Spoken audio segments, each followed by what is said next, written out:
Welcome, everybody, and thank you for joining us. My name is Christina Caesar, and I manage marketing communications at Synergy Technical, and I'll be moderating today's session. Today's webinar is the second in our new series of the Microsoft's latest product release of Windows 365. This session will cover both the deployment and management of Windows 365, as well as other cloud-managed clients from a unified admin center. Just a reminder, this session is being recorded, and please make sure to send any questions through the Q&A function within Teams. Just a little bit about us. Synergy Technical is an IT consulting firm headquartered in Richmond, Virginia. We have clients in over 70 countries and all 50 states and manage over 2 million licenses of Microsoft 365 for our clients through our licensing and managed services practice. In February 2020, we were awarded the Microsoft 365 Security Deployment Partner of the Year award. It's always a mouthful. A large part of that success is done by the work by one of today's presenters, Adrian Amos. So Adrian is one of our best sales engineers and solution architects who has deep level expertise in the Microsoft suite, both productivity and security, and who's had the honor of running customer immersion experience workshops at Microsoft Ignite for several years. I also have the pleasure of introducing David Branscome, an experienced Microsoft architect who specializes in design, deployment, and management of complex Microsoft on-premises and cloud environments. David has a long history with Synergy Technical, and he's a huge asset to our team. Honestly, love the man. So y'all could not be in better hands for today's webinar. And with that, I think we're ready to get started. Adrian, if you want to kick things off and start sharing your screen, and we'll take it from there. Absolutely, happy to do so. Thank you, Christina. I appreciate the introduction. Let me steal the screen share from you. Yeah.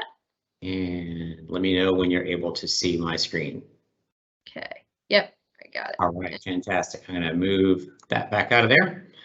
And all right, so we are here to continue talking about Windows 365. Now, obviously, Windows 365 is a relatively new service, right? There's a couple different ways that we can go ahead and present it to our users. However, it does not enter into the Microsoft managed remote connectivity space on its own, right? There are other solutions that already exist in that space and have existed for a couple of years. So part of what we want to do today is we want to contextualize Windows 365 against Azure Virtual Desktop. And also look at a couple of different ways that we can deploy both solutions.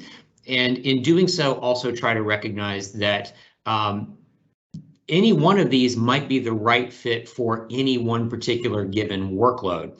And as we're going through this, I want to call attention to the fact that all of these different deployment scenarios are in one environment operating at the same time. They are available differently to different users based on how those users are connecting to those workloads. And that'll make a little bit more sense as we go through it. But what I want you to understand is we have two separate deployments of Windows 365 and two separate deployments of Azure Virtual Desktop. And to the user, they will appear to actually be separate environments. So from the user's perspective, they're going to log in, they're going to fire up their remote desktop application, whether it's on Windows or it's in an Android environment or iOS, whatever they're going to do. They're going to open up this remote desktop app, and they're going to be presented with the workspaces that are available to them and the applications and sessions that exist within those workstations or workspaces. So before I get into the administration, I just want to show you how this presents, right? So I have hybrid Azure AD joined Azure Virtual Desktop. Lots of words to throw together there. This is the classic Azure Virtual Desktop. This is what came out as Windows Virtual Desktop a couple of years ago. This is one we're going to allow devices to actually be session-based or sorry, I should say persistent devices assigned to a specific user. These are personal devices in Azure Virtual Desktop. Below that, and because these workspaces are listed alphabetically, right, below that I have my business Windows 365. Below that I have my enterprise Windows 365. Next I have my Azure Virtual Desktop streaming apps, and yes, I picked low-hanging fruit with Character Map and Paint. Sorry, we're not going to go super crazy here. And below that, the last one I have in here is my standalone, brand new, introduced like what into GA a week or two ago, standalone Azure Virtual Desktops that are not hybrid Azure AD joined. Okay. So we have a lot of different ways that we're able to deploy desktop environments to users. I'm not going to specifically cover directly deploying IaaS, Azure instances to users, because I think that's a little cumbersome for users. We will cover how it can address some specific use case scenarios. But for the most part, what I want you to understand is we can deploy all of these different things in parallel. You can see these are principally all being accessed by a single user. Except for one here that's deployed slightly differently just because of a different deployment scenario. But we'll cover all of that. We're going to jump right now into actually looking at the administration of this space. So we're not going to have any new administrative dashboards for Windows 365. So thank you for joining us today. I guess that covers it, right? The nice thing is that this is all brand new capability. But Microsoft was very determined and focused when they introduced this to not add any net new dashboards, right? So everything that we're going to do in the Windows 365 space is all going to be in our common Microsoft Endpoint Manager Admin Center, Intune, whatever you want to call it, right? So if I look at my devices, what I'm going to have now is a new area called Windows 365. And yes, I apologize. Some of this is a little bit of recovering space from last time. But what I want you to understand is all of my Windows 365 Enterprise machines will show up here, as will all of my provisioning policies. And you can see we can do multiple different provisioning policies. We can upload our device images, so custom images that we've deployed. If we have a golden master, we want to work from that. We can absolutely upload those here. We'll get into some of the limitations, not limitations, the current constraints that are going away next week. So maybe you don't even need to worry about those. And then we'll cover a little bit about this on-premises network connection. And this is really kind of the secret sauce that makes Windows 365 administration a lot easier for a lot of organizations than the care and feeding of Azure Virtual Desktop, right? So one of the questions that we get a lot is fundamentally, what are the differences? Azure Virtual Desktop has obviously been around for quite some time. When Windows 365 Business or Enterprise came along, it piggybacked on a lot of those same technologies and capabilities. It did not include the FS Logix profile management capabilities. It does not include app streaming capabilities, right? It's very much designed specifically to solve the problem of, I want to have control of a persistent desktop, and I want users to be able to gain access to that persistent desktop, run their applications, be able to log off from wherever they are, log back into this from any device anywhere in the world, and be able to keep on going, right? So it differs from AVD in that AVD is very much more of a, how do you want to tune and focus this? We can get really, really, really customized and granular with what we present to the user. Windows 365 is, they just need a desktop. It just needs to be theirs. They just got to get going, right? So what we're going to do when we first start, we're going to make a decision based on the number of people in our organization. We're going to say, are we going to go with Windows 365 for business or Windows 365 enterprise? And lighting it up for the business users is actually probably one of the simplest deployments you'll ever go through in the Microsoft space. You're simply going to come out here, add these licenses, assign them to users, and that can be the extent of it, right? The users, if they know how to get to that remote desktop app, they can get in, they're up and running. The only thing that you will notice that has changed in your environment after you deploy a Windows 365 business environment is you're going to have a new user in your Azure Active Directory that you cannot delete. And that is going to be down here. It's this Windows 365 BPRT permanent user. And what this is doing is it's being used to basically join these devices to your Azure Active Directory. So what that means from a managerial perspective is that as you add new devices into your Windows 365 business environment, if you have anything right now that currently runs on who is the owner of the device, you might want to change that, because everything that's added through Windows 365 Business Windows 365 Business, the owner is going to be that permanent user account. You cannot delete this account. You cannot disable this account. That is the owner of the device. You can't reassign it. It is that. Okay, so That's the only thing that's really there. Once that machine is up and running, you can absolutely enroll it in all of your endpoint manager solutions. It's going to be able to consume all of your compliance policies, all of your configuration profiles, all of your endpoint security requirements. They'll all be supported on that Windows 365 business instance. However, business is capped at 300 users, and it also doesn't allow you to do hybrid Azure AD join. So for that, we need to go back to our admin center here, and we need to start lighting up the enterprise licenses. Now, there's a really interesting thing that you might notice is if you're trying to play along, do the home game here, and you're looking through your endpoint manager environment and you don't have this Windows 365 space, that might be because you don't yet have these licenses in play. And these licenses, you have to have a few prerequisites there to do it. You got to be running Azure AD P1. You have to be licensed for Intune, and you have to have some sort of a licensing vehicle for Windows 10 Enterprise in some capacity. Once you have those things, you can light these licenses up, then you're going to be able to see this Windows 365 space. Then you're going to be able to jump in and start doing all this other fun stuff. What we need to do to get Windows 365 up and running is we have to create an on-premises network connection. And in order for that to happen, we have to have an Active Directory. Now, Microsoft has said that that requirement will go away toward the end of the year. However, I would caution that just because the requirement is going to go away doesn't mean that the environment is going to become less complex. And we'll cover that in a little bit as we start talking about the brand new offering in Azure Virtual Desktop for standalone non-hybrid Azure AD join. You can absolutely do this right now today. There is some complexity to it, right? So what we have to do is we have to establish permanent connectivity between an Active Directory and an Azure Active Directory.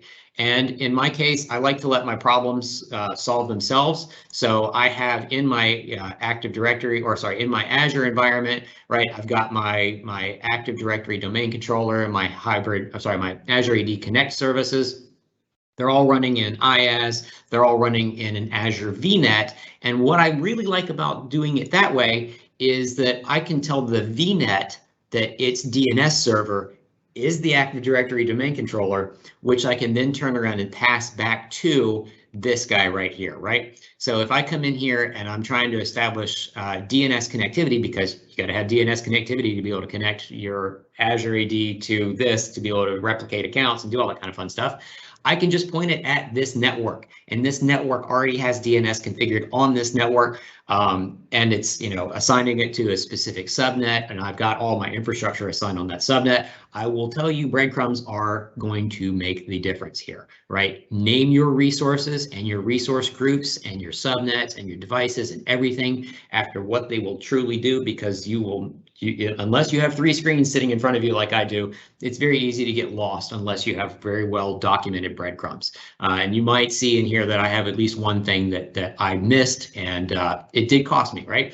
So we want to make sure that we've got the connection. We want to be able to see that. And on my Active Directory environment, I'm going to be forced to make sure that some basic things work, right? I've got to make sure that device write back is supported in my AAD Connect environment, which is part of why you're going to have that AADP1. So I got to make sure device write back is supported. I got to make sure hybrid Azure AD join is supported. Now, if you're already running Azure Virtual Desktop today, you've already crossed that bridge. That's not anything you got to go back and tweak.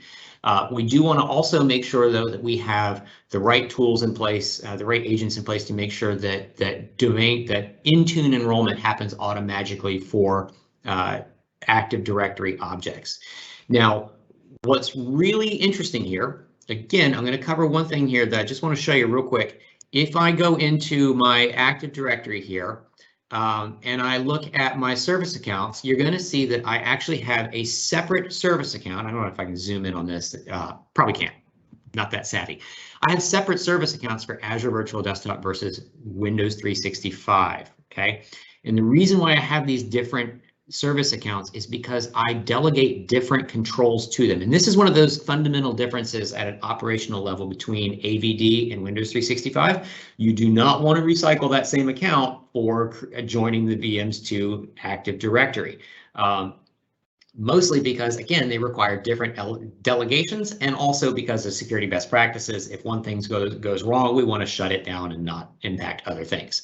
But by default, if you try to leverage this same account right here, this AVD VM join, and you delegated only the add objects to domain, you will not be successful. Windows 365 requires a custom delegation package that it's super duper easy to get configured. It's just custom, and it won't work with the stock set of controls that come with the AVD thing. So, all right, I'm gonna see if I can make that go away now that this is popped over my thing, which is super fantastic. I love when Teams decides that I need this. Nope, I almost had it, and there we go. All right, so we've built this guy. We're going to go through and connect it to all of our right spaces. When I then add a user account, I'm also going to tell it what OU to put my devices into. And this is also going to be really important, because if we've decided to delegate control of that OU to a certain group of admins and we want them to be able to control those devices, this makes it so much easier, right? All of my Windows 365 devices now show up in one specific OU in my Active Directory. I've got my joiner account right here. I set the password, and then this watchdog service runs all these wonderful checks in here, and it runs them on a consistent, ongoing basis. It's checking to see that it can create devices, that, you know, all this fun stuff. And if any one of these things comes back as successful with warnings or failure, it's going to give me a link to explain exactly what the error message was. That link in that error message is going to include other links that will help me chase down what these problems are. There's a whole bunch of stuff that's in here, but these checks are running constantly. So what that means is you cannot, if you're running your VMs in IaaS, you can't shut them down. They have to run all the time. They really do truly have to run all the time. Not a big deal. You know, provision your machines nice and thin, not going to be an issue. So we've got our on-premises network connector configured. We've got our Active Directory running. We've got our licenses ready to be deployed. Now we have to make a decision about how we're going to deploy those licensings. And now, again, I'm going to go back to my statement. I like technology to solve its own problems. I am a big proponent of the ability to assign licenses to groups. I love it. I absolutely love it. So let me show you what I've got here. If I scroll down here, I'm going to see my Windows 365 users groups. And you might recall that I had 3 different sizes of Windows 365 machines that I could assign. I have a small SKU, I have a medium SKU, and I have a no SKU. And there's a very important reason for that one. If I put a user in my small SKU, they are automatically going to get, come on, they're automatically going to get clicked on. All right, let's go to the medium SKU. They're automatically going to get the license for the Windows 365 2 CPU, 4 GB, 128, right? That is then going to get consumed by this provisioning policy right here, this data production VM. Now, here's an important thing to understand. With AVD, I can assign AVD to a group, but then I still have to go and assign the actual instance to a user, right? I can allow it to be automated, but I generally am going to assign it because I want to make sure the right folks have the right things at the right time. With this, though, I do not have that ability. With Windows 365, you're going to assign a provisioning policy to a group. You cannot assign it to a user. That provisioning policy, though, I like to have pointed at a group that's already licensed for the size VM that I want. It makes it one-stop shopping, right? The user gets in, they are able to get in to the machine, it automatically provisions, they can get straight to it. I can see exactly what the provisioning policy was. All this fun stuff just automatically works. Now, you might have also heard, though, that you can resize a virtual machine in Windows 365. Yes, you can, except if you've assigned your policy, your user through a group assignment. That is why I also have a group out here that is Windows 365 no SKU. If I have a user that I need to be able to allow them to size up, size down, maybe they're a little bit more dynamic, maybe they're a little bit more autonomous, I'm going to want to make sure that they're in a provisioning policy that allows a VM to be deployed, but is not assigning the license directly. So if I look at my Windows 365 users no SKU, I'm going to have one user in here, Colin Chapman. This is going to be an Active Directory replicated user. all of your Windows 365 Enterprise users must be Active Directory replicated, or you will get a very fascinating orchestration error that may be a little bit tricky to understand. It's not super well documented, but Active Directory replicated user, he comes in here, he gets provisioned a machine, but there's no SKU assigned with it. What it's going to do is I have to assign Colin Chapman a license directly, specifically assign it to his account. And then if I want to come in and resize the machine that Colin Chapman has, let's say I come over to my, let's see, I come back to my devices and I scroll down through my Windows devices. I've got a couple machines that were out here. Actually, I'm pretty sure Sabine, did I resize her? No, Colin is in here somewhere. Let me get Colin. I have resized his machine successfully because I had something that I could do. What it's going to do is it's going to give me a list of choices for processor, memory, storage.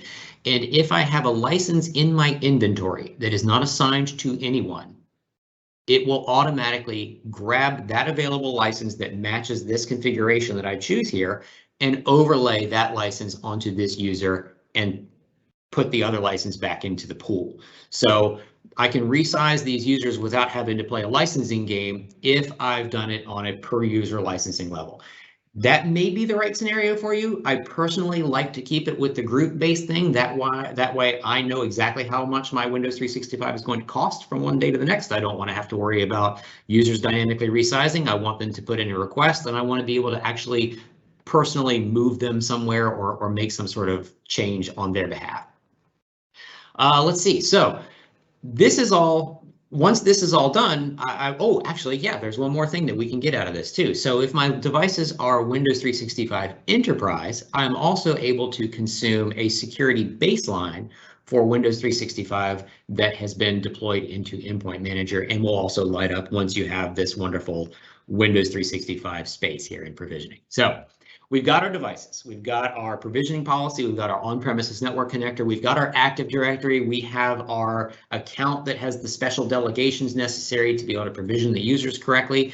The next thing that we really want to do is we just want to basically manage it. So that just comes right back to our traditional Intune, right? So I've got all of my applications that are targeted for Windows. I'm pushing Chrome out. I'm making all these things available. I'm actually now intentionally forcing the remote desktop app to go out to my desktop users so that they can gain then access back in with the full capabilities that we want them to see in Azure Virtual Desktop. But I also want to make sure that I'm not accidentally throwing apps at devices that shouldn't be running them. So like, why would I really want to run the remote desktop app on a remote desktop? Maybe I don't want to do that. So for that, I'm going to actually come down here and I'm going to use the brand new introduced capabilities around filters. And this is really, really powerful capabilities to make sure that we can, from the server side, make sure that the right devices get the right apps in the way we want them to. And I'll show you what happens when you make a mistake with that, because I made a mistake. You got to be very careful with these.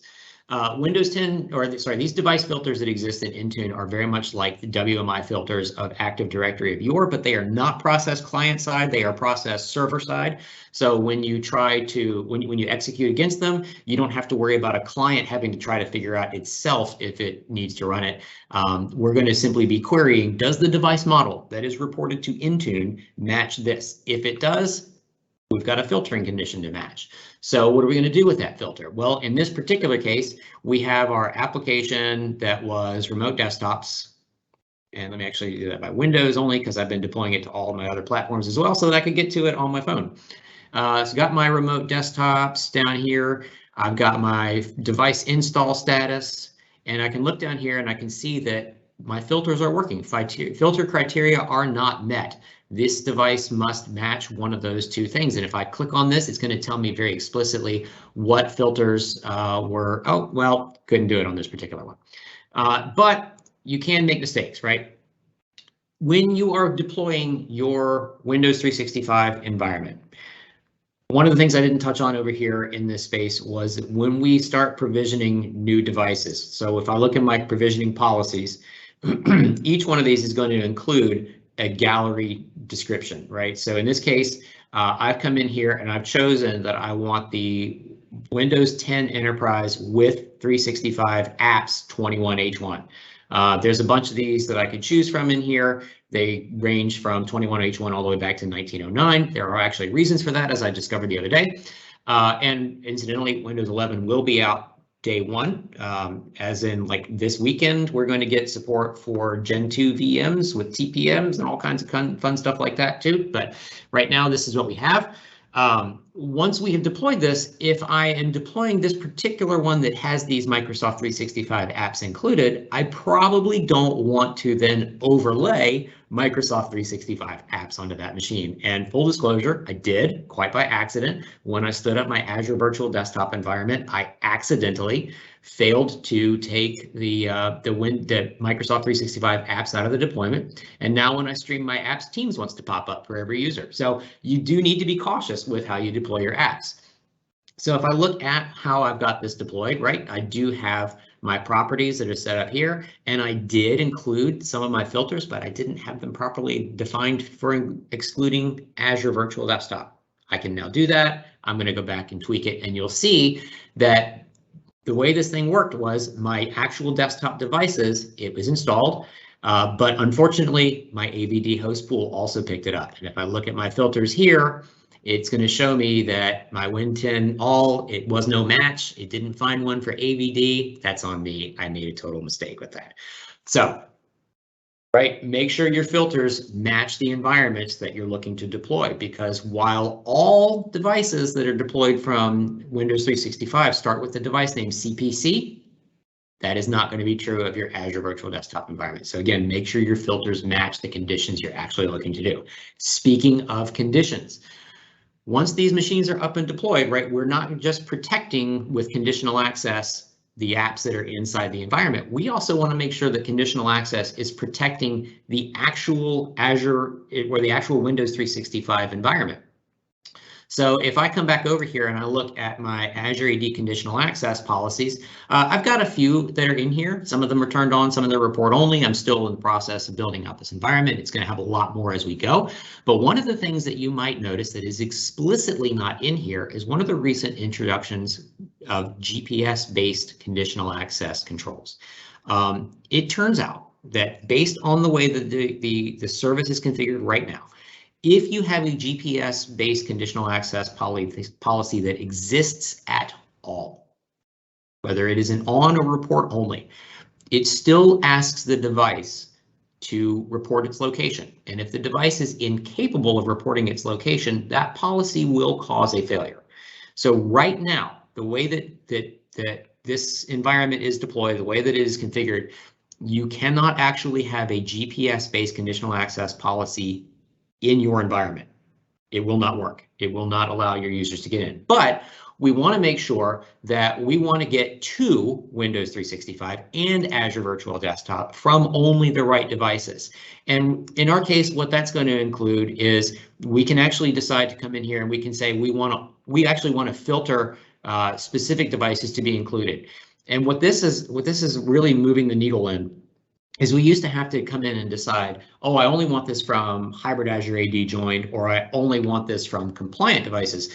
But that didn't work super great if we were dealing with pure Azure AD joined devices. So now we can actually come through here and query explicitly for certain properties of the device, all the way down to these crazy extension attributes that we've been supporting in Azure Active Directory Connect since way back in the DirSync era, right? We've had these things just kind of sitting around. We can actually filter on these now as part of our conditional access policies. In my particular case, though, I'm not going that far. I'm just deciding that I want to say, hey, the only time you're getting into this environment is if you're coming from Windows or Mac OS. So as a user, if I try to use my Android device to get into my Windows 365 environment, I'm going to produce an audit event right now because this policy is in report only mode. Once they're in, though, we're going to leverage the exact same conditional access policies that we already have in place with no change, right? Everything else is exactly how it needs to be because it works for our other devices. We're not tweaking our configuration profiles. We're not tweaking our compliance policies. We're not tweaking much of anything else to get this working. The only thing we're doing is we're adding a few filters here and there, and we're just making sure that we keep the proper gates around access to Windows 365 and Azure Virtual Desktop overall.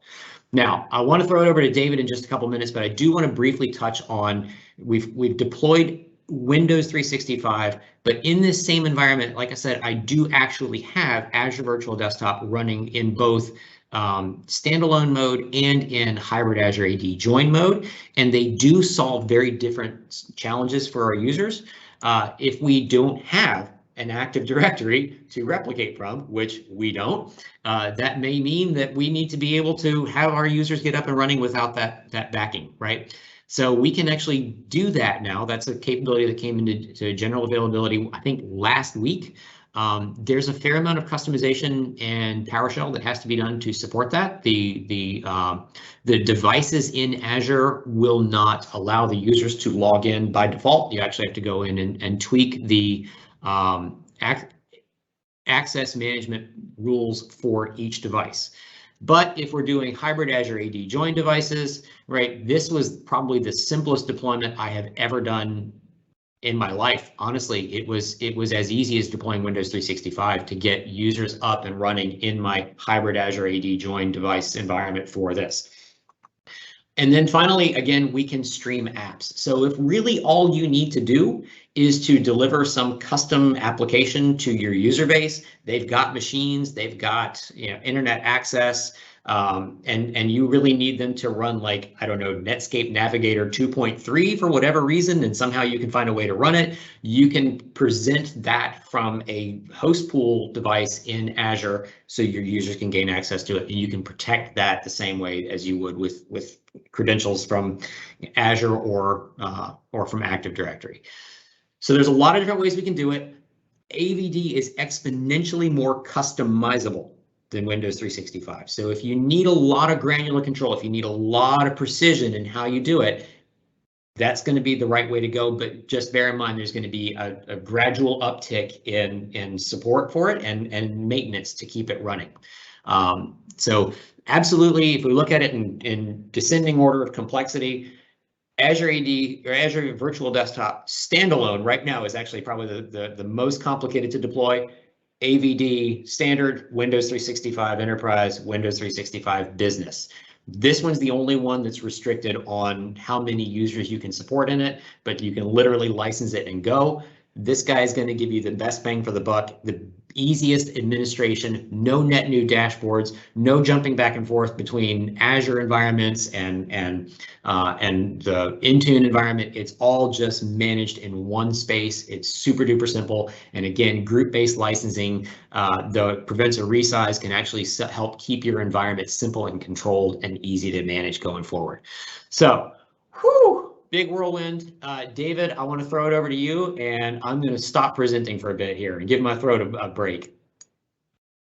Yeah, take a break. That was fantastic, Adrian. Really, really good presentation. Really appreciated the technical depth you went to. So thank you very much for that. Let me go ahead and share my desktop here. And really what I'm going to do here is kind of Adrian clearly took care of the the technical aspect of explaining Windows 365 versus Azure Virtual Desktop scenario, and I kind of want to just kind of package that in a little bit kind of the nugget size explanation and why it's valuable, and kind of help you make the distinction about where you might implement Azure Virtual Desktop or where you might use Windows 365. And it's not necessarily an either or proposition, right? You can use both in the same environment, as Adrian showed you there in his demonstration. So the question just becomes, what kind of workloads or what scenario does each one fit better? So as the slide that we're looking at here indicates, there's been a dramatic change in the way that people work, and Microsoft believes that that's going to continue forward, that there's going to be an element of people that have demonstrated that that working from home is feasible, that it is economically viable, and they're going to continue to want to do that, and employers will support that. Microsoft is one of them. Apple's doing the same thing. Amazon's doing the same thing. A lot of companies are kind of building this hybrid work scenario, and so the question becomes, how do we provide desktop services to these people? Do we ship them laptops? In some cases, that's the case. Do we provide them with an Azure Virtual Desktop? Maybe that's the case. Do we provide them with Win365 images? That's the question that employers are kind of left with, is what's the right fit for my workforce, or for this portion of my workforce? What makes Windows 365 very valuable is the options that it provides for you. So the ability to have access to a fully functional Windows 365 desktop, or Windows 10 and Windows 11 when it's available, desktop in the cloud that you can access from your iPad, even from your phone. For those of you that were on Adrian's webinar the last time, he showed you the ability to actually access these applications on your phone. That can be very valuable because it eliminates the need for an organization to provision physical laptops to employees. And it also gives employees the ability to use what they're comfortable with. They can use their iPad, they can use their own personal laptop, and all the corporate data, all the corporate configuration is managed up in the cloud. And so there's not any changes that are being made to your personal device to make that available. And this is really what people want right now. They want the ability to be flexible in their work. It's becoming clear that people need a better work-life balance. They need to be able to take their kids to school. They need to be able to go shopping during the day. They need to be able to do things during the day, and carry on work when they're able to set aside dedicated time. So that's really what we're talking about here, is making sure that the workforce can handle the new method for accomplishing their work, and Windows Virtual or Azure Virtual Desktop and Windows 365 can help accomplish that. So from a pricing perspective, we're going to take this from three perspectives. We're going to look at pricing, the market, or the customers that might be trying to consider which one of these two they want, and then what's the value proposition. So we'll look at each of those three. So when we compare the pricing for Windows 365 versus Azure Virtual Desktop, it's easy to remember. Azure Virtual Desktop is consumption-based pricing. Okay, so how much you use is going to dictate what your bill is going to be. So if you have virtual desktops spun up and running all the time, it's going to cost more than if you have Azure Virtual Desktops that only run a couple hours a day. So in order to build a cost-effective deployment of Azure Virtual Desktop, you're going to have to do things like deployment scaling, multi-user, user profile management, and other kinds of technologies are going to be necessary in order to keep that Azure Virtual Desktop environment cost-effective. Okay, so consumption-based pricing is Azure Virtual Desktop. Windows 365 is different. It is fixed base pricing. So you license somebody for a particular kind of desktop, and if they use that desktop 18 hours a day or 3 hours a day, it's not going to cost any more with either scenario. So all the virtualization infrastructure in that instance is managed by Microsoft, and the customer gets a personalized desktop that is always available to them. So Azure Virtual Desktop, consumption-based pricing; Windows 365, fixed pricing. The second scenario is, how do we position these technologies per customer, right? What's the right thing for the people within your organization? So to kind of summarize this table, and you can spend a little bit of time looking at the table at another time, but if you look at the left side, Windows 365 is positioned as a desktop replacement technology, and you could equate the experience for Windows 365 more closely with a physical device. So what you can do on a physical laptop, if you issued it to one of your employees, that is roughly equivalent to the experience that they would have with Windows 365. So you have the ability to customize things and kind of make it your own virtual desktop with Windows 365. On the other side of the coin, you have Azure Virtual Desktop. And as you saw with some of the things that Adrian was doing there, you can do remote app streaming, you can do multi-session desktops. You have full configuration control. You're able to manage the desktop a little more granularly. So you have a lot more control, and it provides a consistent and predictable experience for the end user. So if you want an end user to log into a cloud-based virtual desktop and have the same exact experience every single time, Azure Virtual Desktop is that scenario. If you want users to have a customizable, more user-friendly experience, Windows 365 gives you that capability. So that's the distinction from an end user perspective. It doesn't really get into the technology underlying it, but just to give you a little bit better understanding of where each one fits from an end user experience perspective. The last thing I want to touch on here is the market, right? So what type of scenario will dictate whether you buy Windows 365 or Azure Virtual Desktop? So as Adrian pointed out, Windows 365 has a business and an enterprise offering. Windows 365 Business doesn't have any prerequisites as far as licensing.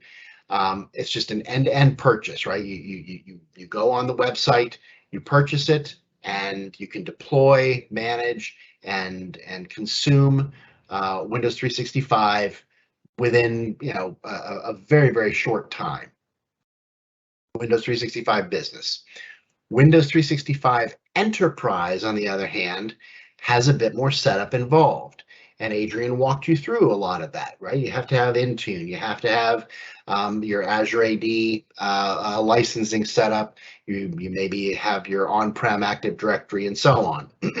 So with Enterprise, there's a little bit more setup. With Business, it's a very turn it on, start using it type of experience, but you are limited in the number of users that you can support. Going to Azure Virtual Desktop, on the other hand, Azure Virtual Desktop tends to be suited towards enterprise, where the effective, consistent provisioning and management of a desktop experience to their end users is required. So it doesn't necessarily scale well from a pricing perspective, because again, it's consumption based, right? So the more of these you spin up, the more expensive it's going to be, especially if they're being used on an extensive, if they're being used extensively. So if you think about Azure Virtual Desktop, maybe you're looking at scenarios where it may be a regulated organization, maybe healthcare or financial markets or something like that, where you want to make sure that what users are able to install, what their desktop looks like every time they log in is managed, highly managed. That might be a use case for Azure Virtual Desktop, whereas Windows 365 is something where you give the end user a little bit more flexibility, the ability to kind of personalize their desktop experience, and they can kind of make it their own. There's use cases as well for Azure Virtual Desktop in a Citrix environment or a VMware VDI environment. I'm not going to get into that in this discussion, but I kind of wanted to just make sure that you understood where each of those technologies, where Windows 365 fits, where Azure Virtual Desktop fits, and kind of the structure of how they're priced, and maybe that'll help you make a decision about which one you want to use in your environment. So I'm going to turn it over now. I think am I turning it back over to Adrian or to Christina? I can't remember what the next step was, but thanks for your attention, and great work, Adrian, on getting this environment set up, and fantastic demo. Really enjoyed it. Thank you so much, Dave.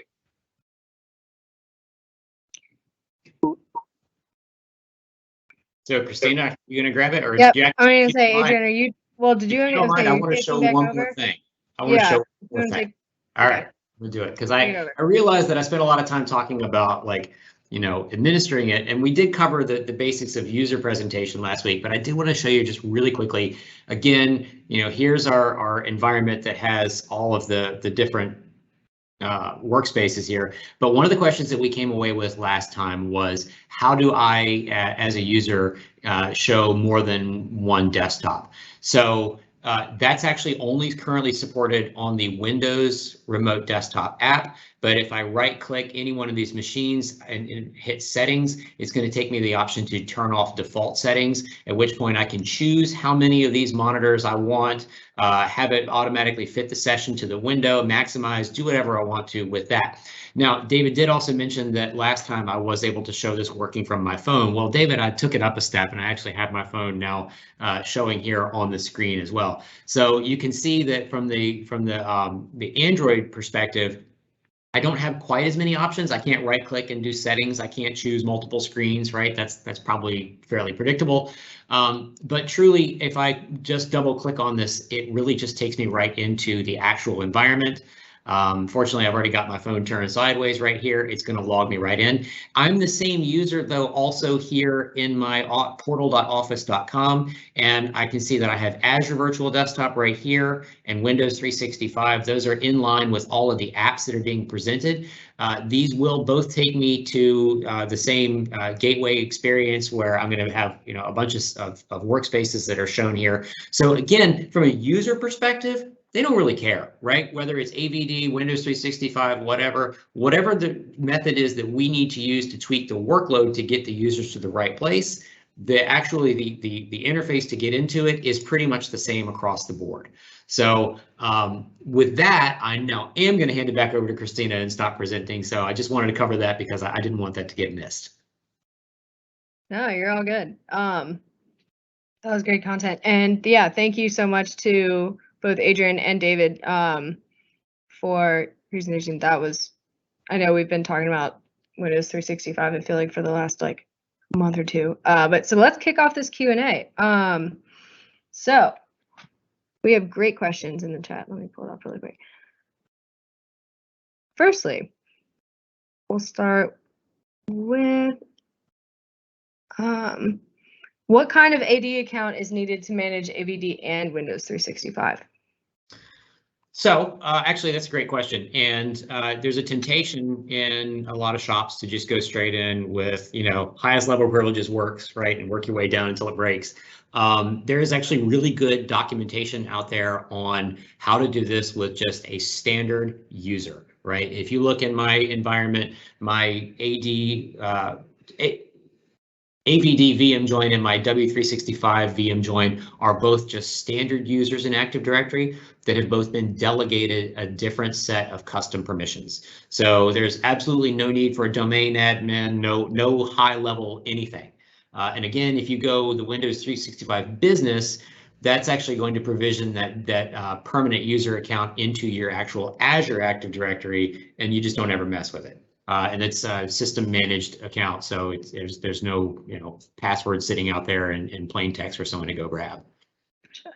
Well, speaking of provisioning, so going off of that, so if I have a provisioning policy targeted at 2 groups and I move a user from one group to the other, does Windows 365 keep the same device deployed, or does it redeploy?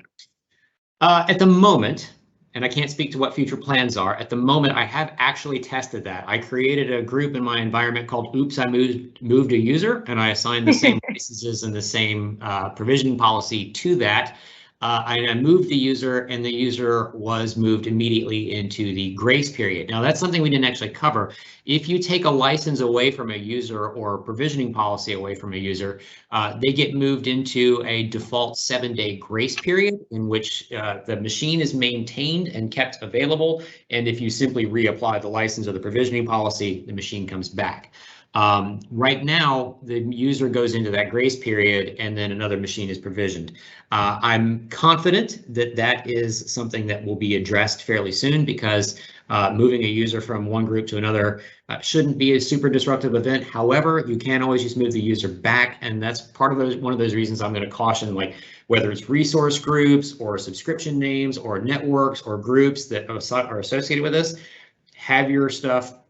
The documentation, the breadcrumb trail, the documentation, the actual processes, all these things need to be named in ways that will scale with your deployment. Nice. Okay. Next, I've read that Windows 365 Business isn't managed. What does that mean, and can you control them within Intune? So yeah, okay. So my environment does have one Windows 365 Business user, and it is fully managed in Intune. What I believe that statement meant, and I've seen it written down several times, they say you can't manage it, but what they really mean is that it's not going to participate in any Active Directory based or on-premises based administration schemes, right? Whether it's GPO or some third-party application that's running on-prem or SCCM or whatever, you're not going to be able to join from the cloud and have that machine then ingest all of your existing infrastructure. You need to have something else. And since Intune is not a requirement to go with the business plan, you can set it up in such a way that there is no administration of the device. But absolutely, if you have Intune, you can apply your policies directly to it. The machine itself is necessarily Azure AD joined. So anything that you need to do from the Azure AD side and Intune auto enrollment, that's a thing too. You do want to make sure that your users who are targeted for Windows 365 are authorized to do MDM auto enrollment. So if you're doing business, that's not an issue, because again, the user is not the onboarding owner. But if you're doing enterprise, you do want to make sure at least the users who are going to be running Windows 365 are able to onboard their own machines. Great. Okay. And let's see, what's the next one? Can I upload custom device images, and are there any limitations? Yes, you can absolutely upload your own custom device images right now. And when I say right now, I mean like literally right now. They have to be Gen 1 VMs, but TPM support is coming next Monday, I've been told, in preparation for the supported rollout of Windows 11 into this space. So if you have a Gen 2 VM that you've deployed for an environment that already has TPMs, just hold it over the weekend and you'll be able to deploy it up there next week. Does Windows 365 support TPMs? Next week. Next week. Okay. Yep. Rounding off. I think you. Sorry, you just said that. It's all right. Does, I'm kidding through. So does Azure Sentinel have a Windows 365 connector? It does not, and that's okay. So that's an interesting point, and I looked into that directly because I was very curious. But it turns out there's really not a lot to actually Windows 365, like as an interface itself. Remember, it's just a subcomponent of other dashboards. So my devices that I'm managing in Windows 365, they're fully reported through to the security.microsoft.com space. They're participating in threat and vulnerability management in Defender for Endpoint. They are then also necessarily participating in web content filtering, in Office 365 workloads. They're participating in Azure Active Directory. They're participating in all of the other things that already have native Sentinel connectors. But there is not one that specifically looks at that on-premises network connector. If there does become one, I imagine it would become part of the Intune connector that's part of the Microsoft 365 connector overall. But there is not specifically a Windows 365 Sentinel connector. Gotcha. And then Actually, I'd be curious to know what sort of things you'd be looking for in that Windows 365 connector that is not available in one of those connectors that Adrian was talking about, that's already available there. Yeah, actually, that might be one of those areas where Microsoft might eventually do a solution package in Sentinel. I know that they've been investing in doing the solutions for Teams and solutions for Dynamics and solutions for these other things. But yeah, as an all-up solution, that might be interesting. But yeah, exactly. It's already reported all through all the other workloads. Gotcha.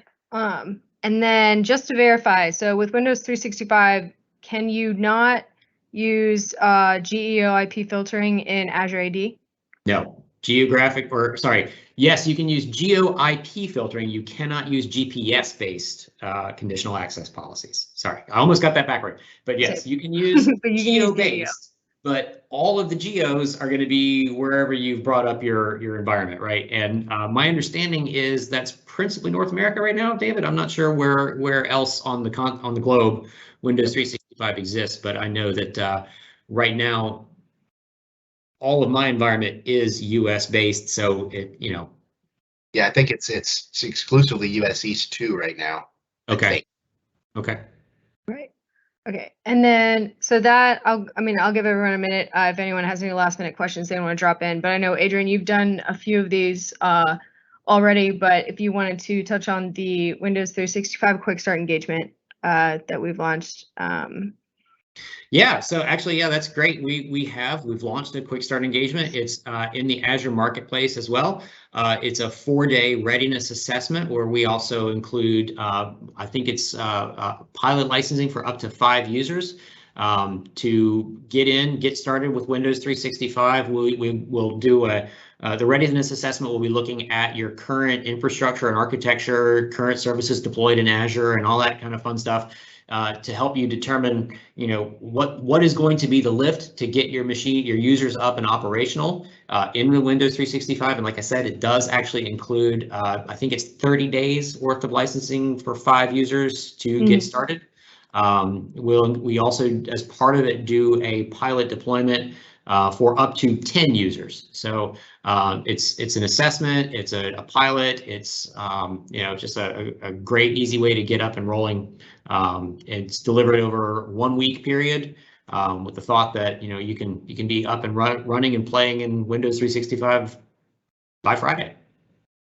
Yeah, I know. I brag about it honestly because I think we're one of the first Microsoft partners in the US to actually have to turn around a Windows 365 engagement because I know this is such a new solution for users. But I haven't seen any more questions in the chat, but like Adrian said, we had the engagement, and thank you everyone so much for joining. You will receive a follow-up email with the recording to this webinar by tomorrow.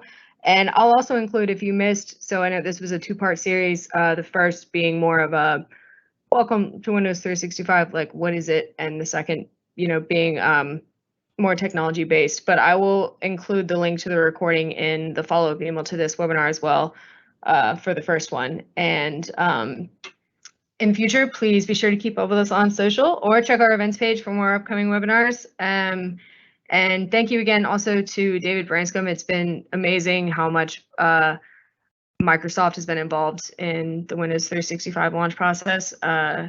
It's been great that you're on both webinar recordings. And so I just wanted to give a shout out to David. He is a huge asset to the Synergy team. And yeah, I think unless Adrian, I don't think I'm forgetting anything. Thank you everyone so much for joining us today. And you again, look for my email. But yeah, thank you.